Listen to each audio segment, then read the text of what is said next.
Started out, I had a Girl Scout troop in Chambersburg and we needed to raise money for a charity. I've always had a love for dogs, so we decided to purchase bullet and stab protective vest for our canine officers in Chambersburg. When my Girl Scout troop and I donated the vests to Canine Ronin and Bosco, the reaction that I got from the handlers when we provided those vests to them was something that I had never experienced before. You could tell the love that these handlers have with their canines. I have a love for dogs as well, and I had wanted to always be a canine officer when I was younger. So I was trying to figure out a way I could fulfill that childhood dream and still be able to help our canine officers. So then we decided to do Protection4paws. And then it was deciding from there, what can we offer? What can we do? And then that's when we decided what equipment we were going to start purchasing. I started researching out there that there was a lot of companies that were doing ballistic vests, but not a lot of companies were doing any type of heat alarm systems. And that's where actually we were losing more dogs to heat than we are to gunfire. So I made the decision to convert Protection4paws over to start funding for the Ace Canine hot and pop systems. And that's when we started to find out that there was a huge need for that. Because it is so expensive, a lot of departments don't have it. So then it was what can we do to help supply them with that item. And the one thing that I like about the systems that we donate is it protects that dog from the time that that cruiser starts in the morning until the time that that cruiser stops in the evening. Because the dogs are there, they're there the entire shift. So we basically work off of a wait list. So as dogs apply, we'll start funding for the next dog on the list and just figuring out what dogs needed help and then fundraising for that dog and then satisfying that dog's need and then going to the next dog. We had just had a West Virginia officer that had applied for equipment, so we immediately bumped him to the top of the list and said, well, we're gonna go ahead and apply any funds that we get and we'll put it toward Canine Ronin because he's a local dog and we'll take care of him.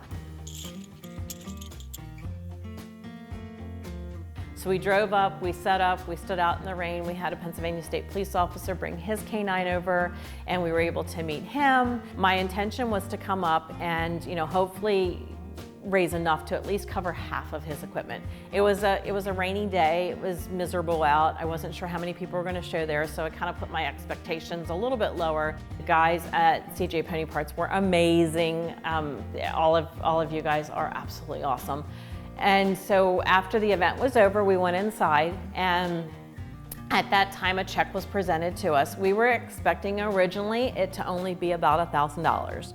And so when we had showed that we were going to be taking care of Ronin, we said, any proceeds that from the sales that we do that day or any donations, obviously we're, again, going to him. Bill brought us inside and the CJ Pony Parts team handed us a check for $2,000, which we were in awe about because then it was like, we only need to raise $500 more. And all of the purchases that were made from the people that were there that day netted us to cover his equipment in full. So that was absolutely amazing. Bill says, well, you guys travel a lot. And I said, yeah, we actually do. I didn't realize how much we do, but we really, really do. And at that point he says, well, we have something for you. And I just kind of looked at him and he walked away and he comes back rolling these beautiful 35-inch tires and wheels from Fuel and says, we want to donate these to you so that you can continue your mission so your Jeep can pull the trailer and get you safely to your locations. At that point, I obviously completely started bawling, but that's what we're here for today. I'm absolutely amazed to receive this gift, and I truly do believe it's a gift that I was given from everyone here, and there's no words to thank everybody for what you guys are doing for me today. All right, Tina, well, thank you for coming in today. Honestly, the charity work and everything that you do is really amazing to me. We've met last weekend and that was a really good time. We got to see what you guys were all about and kind of meet some of the canines and stuff, so that was pretty cool for me. And I know you go to a ton of shows. How many shows do you think you go to in a year? Well, we do at least 3 to 4 a month, and it usually starts in May and goes all the way through October. So all the way through, October time, you guys are driving all over the country. And the wheels and tires on here, they're a little bit outdated. A little bit. I thought, I'm installing parts all the time. We got to get a new set of wheels and tires on here. So as you know, we're giving you a set. I'm going to throw them on now, and I want to get your reaction. I think they're going to look awesome. I think they're going to look great. All right, let's do it. Thank you. No problem.